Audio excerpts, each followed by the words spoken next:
आज शेतकरी आपल्या अस्तित्वासाठी, न्याय हक्कासाठी इथे बेमुदत आमरण उपोषणाला बसलेले आहेत आणि आज तो उपोषणाचा आमचा 7वा दिवस आहे। या 7व्या दिवसात उपोषणाला बसले असताना आम्हाला प्रशासनाकडून आमच्या मागणीनुसार योग्य तो प्रतिसाद मिळत नाही, त्यांच्याकडून कोणतेही असं ठोस आश्वासन मिळत नाही। पण आम्ही आमच्या या उपोषणातून आमच्या मागण्या प्राप्त करून घेण्यासाठी ठाम आहोत। त्यासाठी आमच्या जीवाचं काही बरं वाईट झालं तरी चालेल, जोपर्यंत आमच्या मागण्या पूर्ण होत नाही तोपर्यंत आम्ही हे बेमुदत आमरण उपोषण असंच सुरू ठेवणार आहोत। मौजे पाले फणसीपाडा येथील या शेतकऱ्यांवर झालेला 1972 पासूनचा अन्याय आणि त्यानंतर पुन्हा 2006 मध्ये जबरदस्तीने केलेलं भूसंपादन या विरोधात तिथल्या शेतजमिनी वगळून या शेतकऱ्याला पुन्हा एकदा त्याची शेती भाती राबण्याचा कसण्याचा अधिकार मिळावा।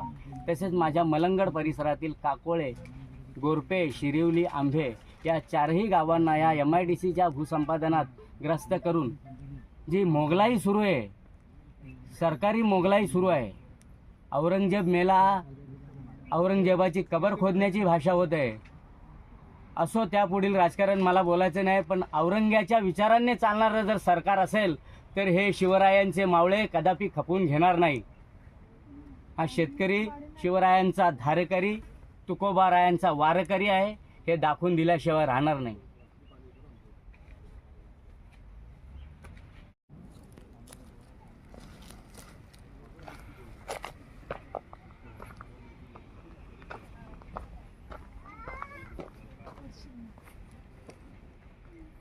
जय आगरी, जय शिवराय। मित्रो, आज आपण इथे उपस्थित आहोत सर्वजण मौजे काकोळे MIDC या परिसरात, जिथे आपले शेतकरी बंधू हे आमरण उपोषणावरती बसलेले आहेत आणि आजचा त्यांचा 7वा दिवस आहे।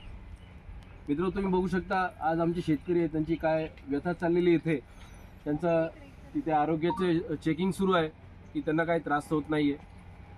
मित्रो, खरं पाहता आजचं जे सरकार आहे हे आपल्याला शेतकऱ्यांना प्राधान्य देते।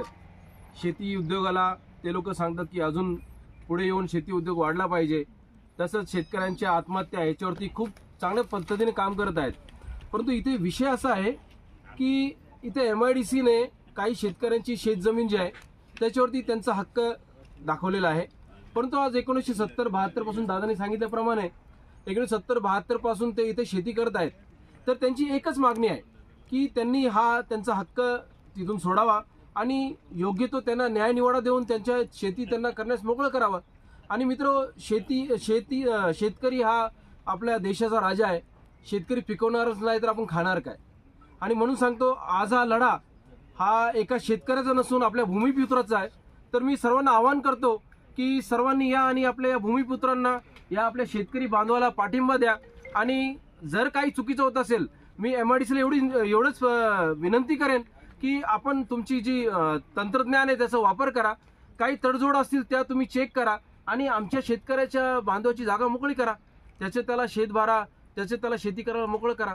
आणि खरं सांगतो मित्रो, अन्याय हा बिलकुल सहन केला जाणार नाही, विशेषतः शेतकरी आणि त्यापेक्षा विशेषतः भूमिपुत्रावरती, माझ्या आगरी समाजावरती बिलकुल अन्याय इथे स्वीकारला जाणार नाही।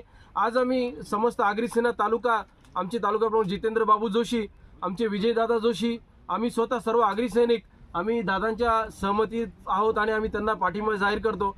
म्हणून मी पुन्हा एकदा विनंती करेन MIDC प्राधिकरणाला, शासनाला की ज्याही तुमच्या कंडिशन्स असतील त्या तुम्ही त्या चेक करून त्यांचं निर्मूलन करा आणि माझ्या शेतकरी बांधवाला ह्यातून लवकर मुक्त करा, हीच विनंती करेन। धन्यवाद।